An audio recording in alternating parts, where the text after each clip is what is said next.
Jersey Sports Zone's coverage of Allentown is being brought to you by Princeton Orthopedic Associates. Thanks, Rich. Believe it or not, St. Joseph Hammonton was an underdog coming into this game. The Wildcats struggled on special teams in the first half, but thanks to some adjustments, they were able to get their explosive run game going and virtually take out freshman phenom Dan Merkel to help secure the victory. Undefeated St. Joseph Hammonton visiting Allentown in this clash of two of the West Jersey Football League's best. Allentown's Dan Merkel getting the team downfield on their opening drive. Off the play action, he airs this one out downfield for Xavier Harris, and the Redbirds lead at 7-0 early. It wouldn't last though. Nate Johnson on the first play of possession gets to the side, hurdles the defender, cuts it back in, and that's going to be easy pickings for him. 2-point attempt no good. Allentown leads it by 1. Kwasin Townsell enjoyed seeing that TD so much he decides to hit the hole to get one of his very own. Another unsuccessful 2-point attempt after the play, and it's 12-7 Wildcats. The running would not stop there. Nate Johnson making it look easy as he takes in his second one of the night. 15-yard penalty for the high step would be enforced on the kickoff.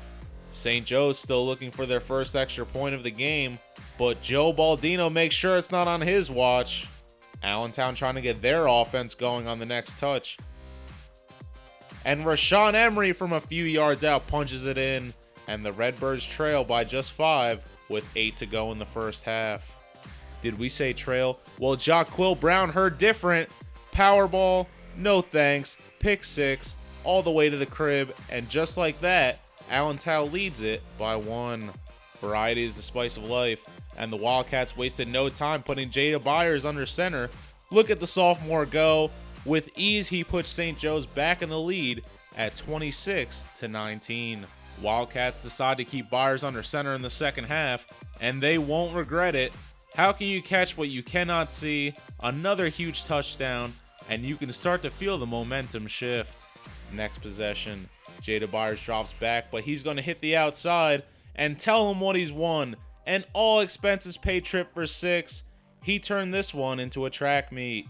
And I promise you, we're not running stock footage. He just keeps doing this. What are we supposed to do? He's eating up camera time like a honey ham. Not the ideal game for quarterback Dan Merkel, who has been doing big things on the ground and with his arm this season.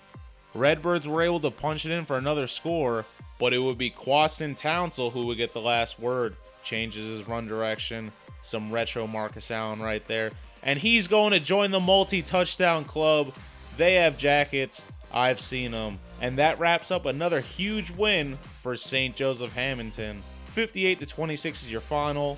The Wildcats remain undefeated on the season in spectacular fashion. Allentown drops their second of the year, with star receiver Sadiq Queen sitting out in this one. Afterwards, we caught up with some Wildcats and head coach Paul Sacco on his team's second half performance. First half, we didn't come out as hype as we should be, and we got caught a couple times. We went over the game plan during halftime, came back out, everybody executed the way she should. Second half, coach said, Jada, be ready. Coach Kawan, our defensive coach, came in there and said, yo, Jada, Mitch not playing this half. He's playing this half, but we starting off with the Wildcat. Let me see how you play for these past 2 years. I said, Coach, I got you.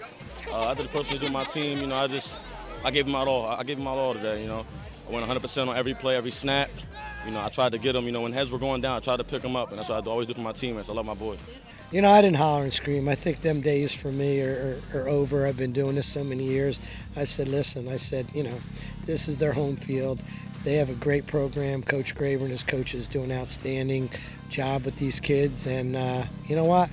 Whether they play the tougher schedule or not, then they're going to play. This is their season, and they're getting ready for the playoffs as we are. And we just listen, go out, play St. Joe football. We made a few changes on offense and defense. I told you about the one, and then we were fine. We settled in.